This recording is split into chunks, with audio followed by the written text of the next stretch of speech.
All right, Tommy. So it's the off season, and now we're looking forward to 2025. Next season, the Seahawks, man, could make a serious run if they fix some stuff. So, what do you think the first couple of things they need to do? Because they need to address obviously Ernest Jones, DK Metcalf and Geno Smith's contract questions, and then you got the 2022 class.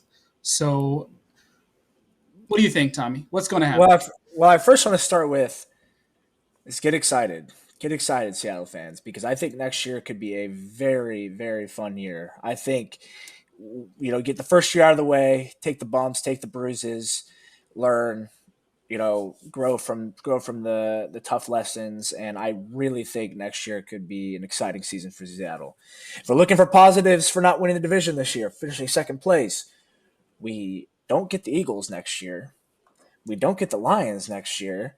Yeah. If we finish first place, got a home playoff game, lost to the first round. Well, here we are, today. Probably, I don't think they would have put us on Monday, and we're sitting here off season mode, but with a worse draft pick, and we're going to Detroit, or I think we have Detroit at home. We would have Detroit at home, and then we're going to Philly, and we're going to Baltimore, I believe, if we Yeah. finish first. So there are some positives. We avoid three what would be extremely tough games next year, and substitute them out, for the Steelers and the Commanders and the Vikings, which aren't going to be easy games by any means, but much more reasonable than what we would have seen with those top teams.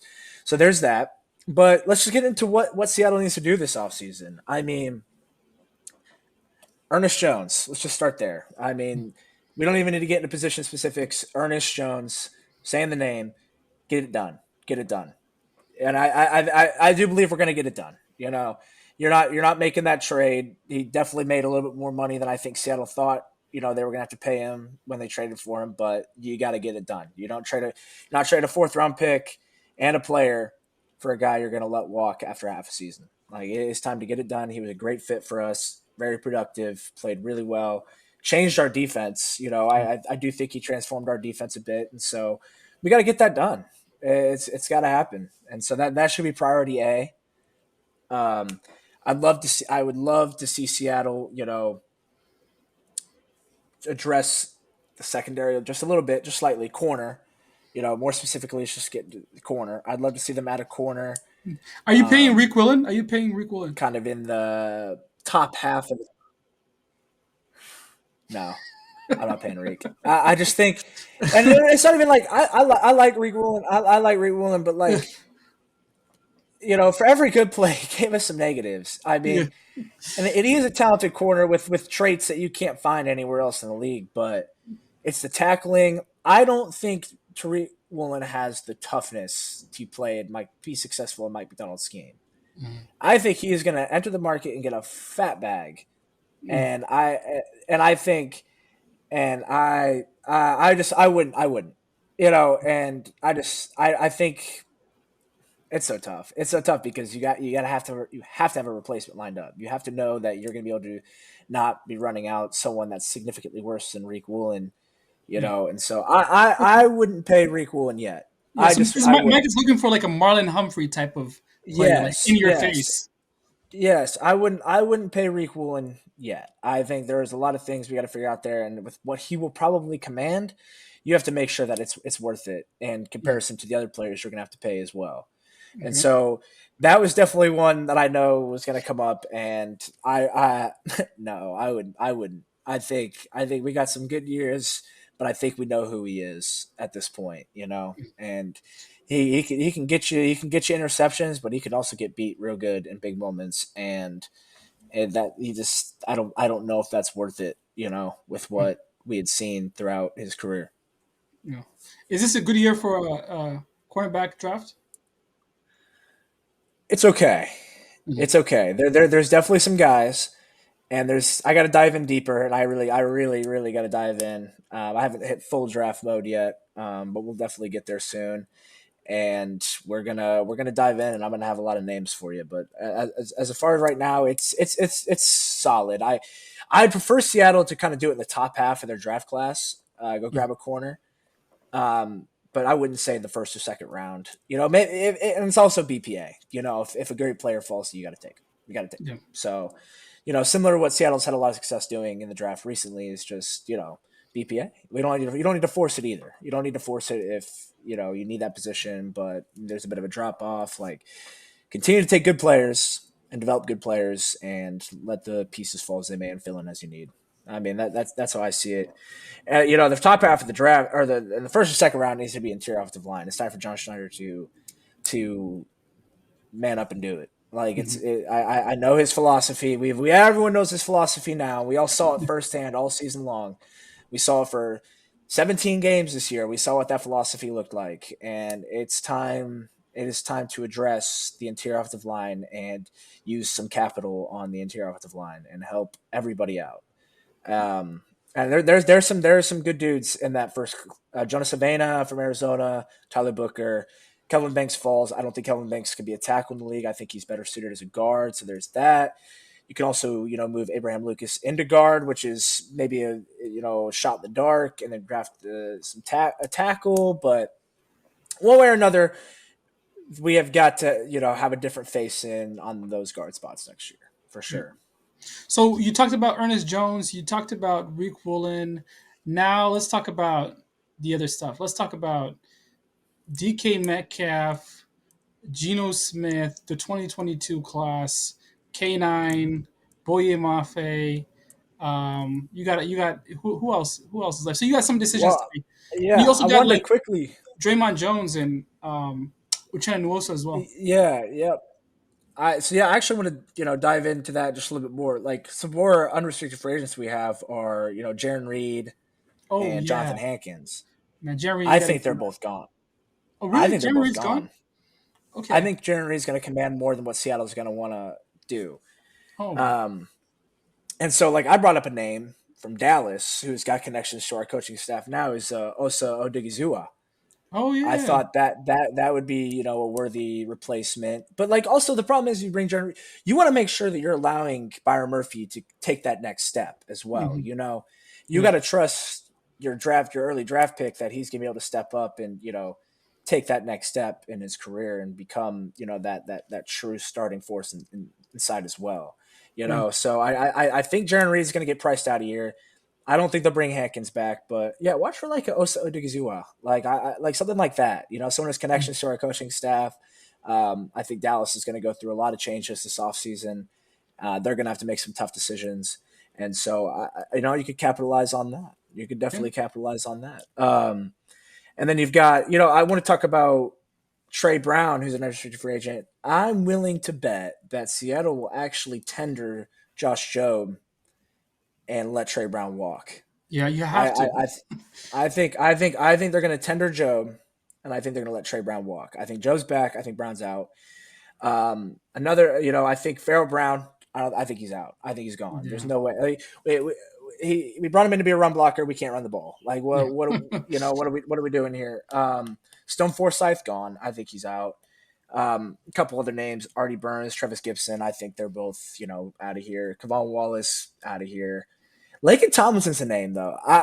Like, he's an unrestricted free agent, Yeah. and it will be interesting to see that one. If the Seattle resigns him, there's going to be some takes on Twitter. I'm not going to lie. Like, Yeah. Man, I would keep him as a backup though, like backup money. I would resign him for the sole fact that, like, it also depends on who we hire as the OC, because sometimes they want their offensive lineman doing different things, and if he doesn't fit, what he wants, his strengths aren't what the new OC wants, and it could be. So we're talking completely based on the fact that, like, we don't know anything yet either. Mhm. So there's that. Another restricted free agent that I think Seattle, this isn't going to be a big move, but Jalen Darden. Oh yeah. Yeah. I I think I think I think you got to tender him. I think you got to Yeah. tender him. Um, I mean, he came in and completely solidified our return. Yeah. Our return. Like, special teams just calmed it all down. Calmed it all down. We were having a lot of issues with fielding punts and kicks, and I think Jalen Darden came in and was very steady, very solid. He had some solid returns for us this year. He didn't do anything completely outstanding, but he was very steady for us, and I think you can trust a steady presence, especially just in the return game. I think that's what you want. So another one. Then I talked about some guys that are on contract that might be moved on from this offseason. And I think the secret's already kind of out, but I had alluded to it, earlier in our early episodes. Is I think Tyler Lockett's gone. I think Yeah. I think we watched him play his last game in Seattle, and all love to Tyler Lockett. I mean that's a Seahawks legend there. I think there's nothing but straight appreciation for that guy. But I do think Father Time has done his toll, and it's time to kind of move on and see what else is out there for Seattle. And another surprising one I Mm. want to bring up: Noah Fant. Oh, no Fant. I I thought he signed a I 3-year contract. did he I did think he's. he? I think he I signed a could see them. Yeah, he signed a 3-year Well, contract. I still think for some reason they could move on. Like Yeah, they can truly, trade. like You I can trade think him. Mhm.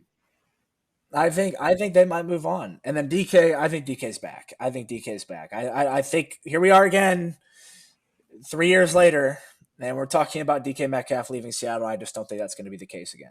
Exactly. And I was listening to Um, Mike McDonald's press conference, and he was talking about how he wants an offensive coordinator that puts the ball in his playmakers' hands, right? yep. And he feels like DK didn't get that opportunity this year. He felt like, He didn't. even though because he was pissed off on maybe Grubb kind of like shifting coverage towards one way, but not kind of making the play calls that would, give the ball to DK in space. Absolutely. I mean, I'm not mad about it, but like, go to the LA game, the last game of the year. Like it worked. It's fine. Like I like Jake Bobo, but why are we drawing up red zone plays for Jake Bobo when you have JSN, Yeah, DK, all these? Like I'm just like that's just the honest truth. yeah, Like and I really do like Jake Bobo. He's a good player, but it's just when you have these other guys, why are we scheming up plays for Jake Bobo? yeah. you know, and he should be your third read, not your first read. Mhm. And that's kind of the stuff that I kept saying. It's like we've got DK, we've got JSN. DK as getting no targets. It's not like we're trying to get the ball to DK and it's not working. Like we are not getting the ball to DK. There are ways we can get the ball to DK. Mhm. And I think that was the most frustrating stuff is because like we've got these talented guys, but why are we utilizing them? And we're not scoring. So why like it's one thing if you're humming, you're moving like, but we're not, and we're not targeting our best players. I feel like that goes hand in hand to me, but that we'll see what happens next year. I think DK will be back, and hopefully we get him back on track, and I'm sure DK is frustrated. I'm sure DK is thinking about what it would look like outside of Seattle when you're not getting the Yeah, ball like that. Of course you are. yeah, He knows who he is. He knows what he's done. If you're just getting looked past, like of course you're gonna start thinking about like, oh, what would I look like in Kansas City? Like what numbers would I be putting up in Kansas City? It's human nature, Mhm. So So you're paying him 35 million, oh gosh, Jefferson money. you're asking all the hard questions, Mo. Like 35 million. Oh man, That's tough, man. Tough decision. it is. It is. Like I'm happy I'm not in John Schneider's shoes this offseason because there is some really tough decisions to be made. I am happy I can just be talking behind a screen here and not making the actual decisions. But Yeah. How much is in my Amon Ra getting paid? Amon Ra getting paid. I think he's the third or fourth highest receiver. I think he's getting paid I'm 28 million. let me check. I'm just gonna look it up because I kind of want to get that baseline. I don't think DK can ask for 4 year 120, so Yeah. about 30 mil. I would do that. 35 mil for DK is pushing it. I would like, and if DK's asking for that, I'd just be like, I mean, that's why you negotiate. I don't see it. Mhm. Someone would pay him that. That's the only scary issue is like a team probably would pay DK Metcalf Mhm. $35 million, Mhm. and Yeah, so yeah. eventually that You, might be don't you what think we have to do. the Commanders would pay him? Truly, Yeah. someone would. I Patriots would. I know the Patriots would. Patriots would exactly. Patriots But most definitely would. if he's a free agent, he's gonna sign with the Commanders because that's the team that's has success. So, and he knows Bobby Wagner; they're really good friends. So, Yeah. You never know, man. You never know. You do never know. You do never know. It's going to be a really interesting offseason. I mean, we're totally speculating over here. I mean, as easily as I think DK is going to stay, I mean, they could ship him off, right? Like it is this is going to be a big one. I think there are going to be some surprise moves that we don't see coming this offseason. Um, but man, it's gonna be a ride. Everyone buckle up because this is going to be one interesting offseason, I think. Yeah. Lots of changes. Lots of changes. Yep. So you got DK. You're signing DK. Who's next on your list? Draymond, I'm cutting Draymond Jones. Okay. I think he definitely had his best year in Seattle. I'm not sure that's saying a whole lot, but Mm. like, I for what he's getting paid, it's time to cut ties. I Also, mean, this draft is good for edge players as well. So, it is. It is. Abdul Carter, if you want to fall to 18, let me know. oh Like man, we'll be ready. We'll be ready. oh man, Um, that would be crazy though. That would be yeah, crazy. I mean, I'd be taking victory laps all around downtown Dallas. They wouldn't know what's going on. What's the dude in the Seahawks jersey doing in Dallas right now? Freaking out. But yeah, there are some promising edges in this draft, and I don't think I'd be shocked to see Seattle, dip into that class, that edge class a little bit. Especially with like Uchenna Nwosi's got some injury issues. You got Boye, who's been great. Derek Hall's been solid. I think you move on from Draymond Jones. I think they do dip in there at some point and try to get Yeah, one more guy to fill out that room, yeah, just probably to replace Draymond Jones' roster spot there. So I don't know when, but I do expect them to dip into that edge market at some point yeah. for I would be sure. pissed off, man, if Abdul Carter falls to the Niners. They pick at 11. That would be like, oh man, Nick Bosa and That'd be Abdul that'd Carter. be so that would be so peak. That would just be so like, of course, that Yeah, I certainly hope not. yeah. But we do have to accept the fact that on draft night, the Niners will probably get a good player. They'll They get a really always good do a player. great job scouting. They do a great job scouting all the time. Pick 11, which is a good spot. They are probably going to add a impact player that was going to give Seattle some troubles down the line. We just have to accept that. Yeah. It's going to happen. All right. So That's I was yeah, gonna say that's the non fun part about watching the Niners lose all year long is that they're yeah, gonna go ahead and get a nice player in the draft. yeah. They're gonna get a really good player. But all right. So we're down to and so who you got next? So K9. Did you talk about K9? Are you extending Yeah, we him? haven't talked about K9. No, I don't think I am. And it's great. Like it's tough because like he worries me. He worries me because he is so talented when he plays, Hmm. and he's a game changer. I mean, he does things not a lot of running backs can do, but he showed me this year that he might be breaking down a little bit. Like Yeah. the injuries just kept piling up, and oh man, I don't think I can. Like in good practice, I just don't feel like with where Seattle's at right now. Yeah. If Seattle was a great team, say Seattle's Philly, because like I am so anti paying running backs. Like I don't believe in that, but to an extent, I could get behind it because but in under one circumstance, you have to be a complete football team with money to add a luxury item. Yeah. Like the Eagles, they are set everywhere, right? Mhm. How can we take like Saquon Barkley's a game changer. He's a game changer. But like if they weren't a complete team and paid Saquon, and it's an entirely different look than what they are today. Like he just put them over the top. Yeah. Versus like he can't, the Ravens, another team that's well put together. What can we add to put us over the top? They're just short. They're just short. Add a game changer, Derrick Henry. Josh Jacobs on the Packers. Packers, have a lot of good pieces together. What do we need to kind of help us out and put us over the top here? And the Packers obviously, aren't with us anymore in the postseason, but yeah, same deal. Like you just that in a luxury sense, but you need to be in a good spot. Seattle's not in that place right now. I don't think you can pay Kenneth Walker.